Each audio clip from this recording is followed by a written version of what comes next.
Hello, this is Dr. Grande. Today's question is, can I analyze the case of Joyce and Karin Aparo? Just a reminder, I'm not diagnosing anybody in this video, only speculating about what could be happening in a situation like this. If you enjoyed this video, please like it, subscribe to my channel, and consider supporting me on Patreon. I will put the link to Patreon in the description for this video. First, I'll look at the background in this case. I'll move to the timeline of the crime, then offer my analysis. Joyce Aparo was born in 1939. She grew up in Hartford, Connecticut. She spent a lot of time alone as a child. She did not have any true friends. Joyce was arrogant and condescending. She became lost in a world of fantasy and would fabricate grandiose and elaborate stories about how successful and great she was. Joyce was quite intelligent and secure in her ability to reason, but she was insecure on the topic of her appearance. At one point, she even had cosmetic surgery on her nose. Joyce went to college. She married a man that she met there. They divorced 5 years later. After graduating from college, Joyce found a job as a health planner for the state of Connecticut. Sometime later, she met a man named Michael Aparo. He was studying to be a Catholic priest, but after spending time with Joyce, he decided to drop out of the seminary to be with her. He would eventually become a deacon. The couple married on July 30, 1966. On February 12, 1971, the couple had a daughter named Karin. In 1976, the couple divorced under particularly acrimonious circumstances. Karin rarely saw her father. Joyce pressured her daughter into playing the violin starting in 1977. Over the next several years, Joyce would demand perfection with Karin's violin playing and in other areas of her daughter's life. An investigation was launched in June of 1978 by the Division of Child and Youth Services after a neighbor reported that Joyce punched Karin in the face. There were also concerns that Karin was alone in the afternoon because Joyce worked. Joyce falsely claimed to caseworkers that Karin's IQ was 145 and made this argument that she couldn't find a babysitter that would be more intelligent than her daughter. Joyce married for a third time in 1982. This marriage only lasted about a year and a half. After this, Joyce moved to Glastonbury, Connecticut, and lived in a condominium. Karin tried to bring an end to her own life in 1983. Staff at the hospital where she was treated noticed that Joyce was angry, out of control, and did not support Karin through her mental health struggles. Over the next several years, Karin continued to suffer under her mother's perfectionistic and demanding nature. Karin started a romantic relationship with a neighbor named Dennis Coleman. He was 3 years older than her. Karin also started a relationship with her violin teacher, a man named Alex Markov. Now moving to the timeline of the crime. On July 31, 1987, Karin traveled to Rowayton, Connecticut to spend time with Alex Markov and his family at their home. This was about an hour and 20 minutes from Glastonbury, Connecticut. The plan was for Karin to travel with them to a concert in Binghamton, New York, where Alex was playing the violin. Karin was not expected to return to Glastonbury, Connecticut for several days. During the early morning hours of August 5, Dennis Coleman used a key to enter Joyce Aparo's condominium. Not long before this, he purchased gloves, a wig, and pantyhose in preparation for his crime. As he approached Joyce sleeping in her bed, she woke up and saw him. He jumped on top of her and strangled her with the pantyhose. In addition, he used a pillow to suffocate her. He loaded Joyce's body into her white 1986 Volkswagen Jetta and drove about 80 miles to Bernardston, Massachusetts. He dumped her body in the woods and abandoned the car about a half-mile away, parking it halfway in a stream. He removed the license plates, the insurance card, and the vehicle's registration, and left the key in the ignition.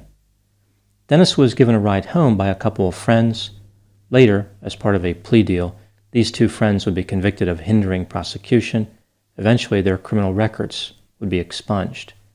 Later that same day, Joyce's vehicle and her body were discovered. The police searched Joyce's condominium.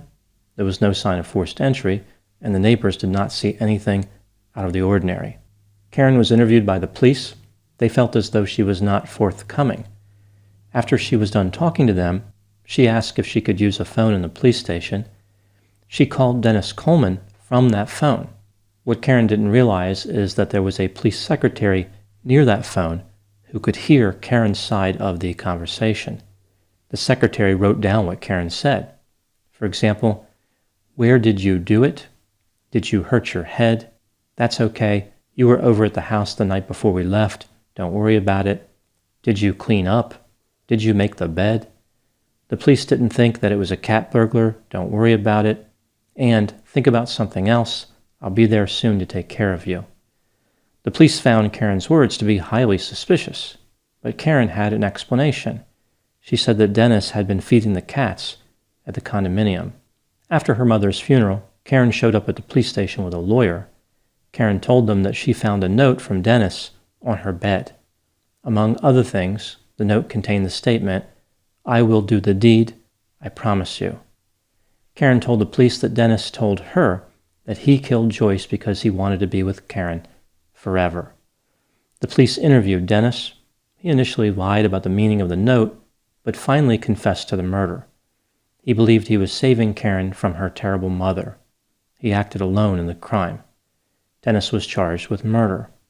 Not long after this, Dennis asked to talk to the police again. Now he was saying that Karin was involved. Karin found out about Joyce's insurance policy and was motivated by the money. Karin was arrested and charged with conspiracy to commit murder and accessory to murder. The state initially planned to try Karin first and then try Dennis, but Dennis decided to take a plea deal. He pleaded guilty in exchange for a recommended sentence between 30 and 42 years. The judge gave him a 34-year prison sentence. Karin was offered a plea deal, 14 years in prison in exchange for a guilty plea.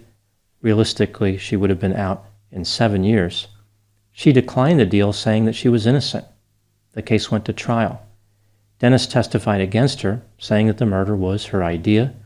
After 9 days of deliberation, the jury found Karin not guilty on the accessory to murder charge, and they could not reach a unanimous verdict on the conspiracy charge. The jury foreman winked at Karin before the verdict was read, and he was seen outside the courthouse hugging her and stroking her hair. The state attempted to try Karin again on the conspiracy charge, but Karin filed a petition and was successful. The charge was dismissed. Now moving to my analysis. Was Karin Aparo guilty of conspiracy? The state of Connecticut and many other people believe that she was. Let's take a look at the evidence both for and against the idea that Karin was guilty, starting with the inculpatory evidence. There were several phone calls between Karin and Dennis around the time of the murder. Dennis told the police that Karin was the mastermind of the crime. When the police told Karin that her mother had been murdered, Karin shed only one tear. One of Karin's friends testified that Karin called her right after the murder and told her that she knew Dennis did it. Allegedly, Karin further stated that she had spoken with Dennis before the murder and told him she didn't want to be there when it happened. Karin's diary contained several entries suggesting that she and Dennis had a plan, although the plan wasn't specified. Karin admitted to crushing pills and putting them in her mother's sandwich, although she said it wasn't in an attempt to kill her, just to calm her down. Karin admitted that when she first told the police about Dennis Coleman's involvement, she had already known for 2 weeks that he was the killer. She lied to the police about when she found out. Karin had a financial motive to kill her mother in the form of an insurance policy. Karin had been mistreated by her mother for many years and was desperately trying to get free of her. Dennis left a note on Karin's bed stating, "I will do the deed, I promise you." That really does sound like he was planning to do something malicious. A secretary at the police station overheard Karin making a number of unusual statements to Dennis, statements consistent with a conspiracy and difficult to explain otherwise. Now moving to the exculpatory evidence. No physical evidence tied Karin to the crime. No one witnessed her conspiring with Dennis. Dennis Coleman was able to secure a more favorable plea deal due to his testimony against Karin. About a month before the murder, Karin told Dennis that she had sex with Alex Markoff one time. Right before the murder, Dennis read Karin's diary and found out that Karin actually had sex with Alex over 20 times. This probably made Dennis jealous and caused him to feel more insecure. Joyce was a fan of Alex Markoff. She wanted Karin to pursue a relationship with Alex instead of Dennis. This makes it seem like after Dennis read Karin's diary, he decided that killing Joyce might put him in a better position to compete against Alex for Karin's affection. Karin's diary did not contain any statements about killing her mother, although it did contain a record of the struggle she had with her mother. The limited emotional response by Karin when finding out about her mother's death could be explained by how Joyce mistreated her for many years. Karin may have had mixed feelings about her mother's death.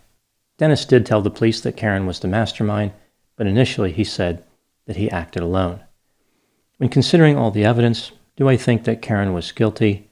I think that she was guilty in reality, but not beyond a reasonable doubt. Dennis did not seem to be particularly stable. He was obsessed with Karin. On the stand, he said it was beyond obsession. It sounds like his emotions really took over. He was not thinking clearly and could have easily acted alone. This may have been a case where Karin did want her mother dead, but never explicitly said that to Dennis.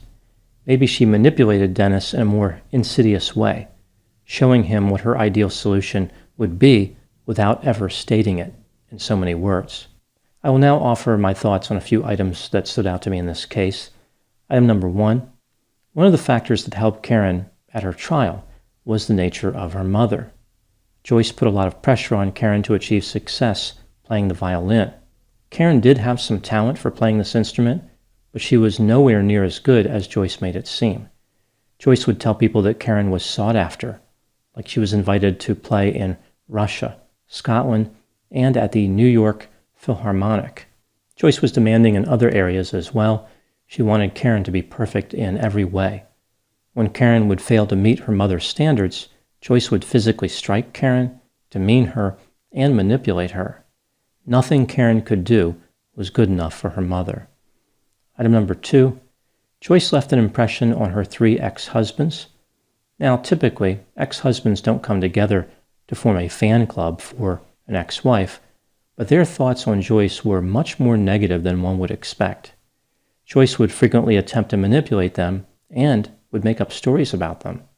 Joyce said that her first husband had brought an end to his own life, but this was not true.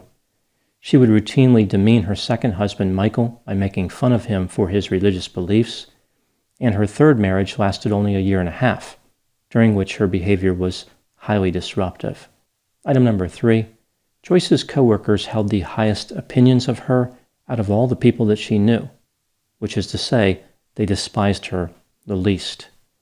They thought that she was impatient and strange. For example, she would never talk directly to them, even referring to herself in the third person, and she would often speak in riddles. She was not direct, almost like she had no idea what she was talking about. Item number 4 is Joyce's personality. It is believed that Joyce suffered from histrionic and obsessive-compulsive personality disorders. From histrionic, she wanted to be the center of attention, she was shallow, her emotions shifted rapidly, her speech was often impressionistic, she was sexually provocative, and she was theatrical. From obsessive-compulsive, she had perfectionism, she was very stubborn, she was excessively devoted to productivity, she was overconscientious, scrupulous, and inflexible about areas of morality, and she was preoccupied with rules and order.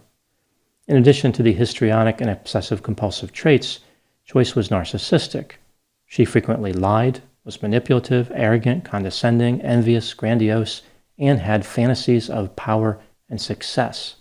Some of those fantasies were maintained vicariously through Karin. Item number 5 is the nature of the relationship between Dennis and Karin. Regardless of whether Karin was guilty or not guilty, the relationship she formed with Dennis was a contributing factor to his homicidal behavior. Dennis was extremely needy and desperate. He would frequently ask her if she was going to leave him and if she still loved him. He would often profess his undying love. He said there was nothing he wouldn't do for her. Dennis and Karin frequently had sex, which included BDSM activities. Here's how I think this relationship could have formed and led to the murder. This is just a theory, my opinion. Joyce invalidated the feelings of her daughter. She manipulated her, demeaned her, and expected too much from her. Karin never had anybody that she could count on. She felt isolated from her mother and abandoned by her father because Joyce pushed him away. When Karin became old enough to date, this opened up a wide range of people who could support her. When she found Dennis, they connected right away. Dennis paid attention to Karin. This is something she desperately wanted. She also wanted him to be dominant and protect her. Dennis took on this role of being dominant, which extended to their sexual relationship. He believed it was his job to save Karin from her mother, and he thought that he was destined to be with Karin forever. He couldn't live without her. Dennis formed an ideal image of Karin, which was not even tarnished when she had sex with somebody else. He found a way to blame Joyce for Karin's breach of trust. Eventually, either implicitly or explicitly, Karin communicated her desire to have Joyce out of her life. Dennis interpreted this as requiring a homicidal response. The mother-daughter dynamic that Joyce facilitated led to her death. She didn't deserve it, but it was somewhat foreseeable. Joyce demanded perfection and pushed her daughter past the limit. Inadvertently, Joyce taught Karin how to be just like her. She instructed her in the ways of manipulation and callousness. Perhaps Joyce taught her daughter too well. Through Karin's communication of her pain to Dennis, this mostly emotional mistreatment formed into a physical homicidal representation of Joyce's own rage, cruelty, stubbornness, insensitivity, and lack of empathy.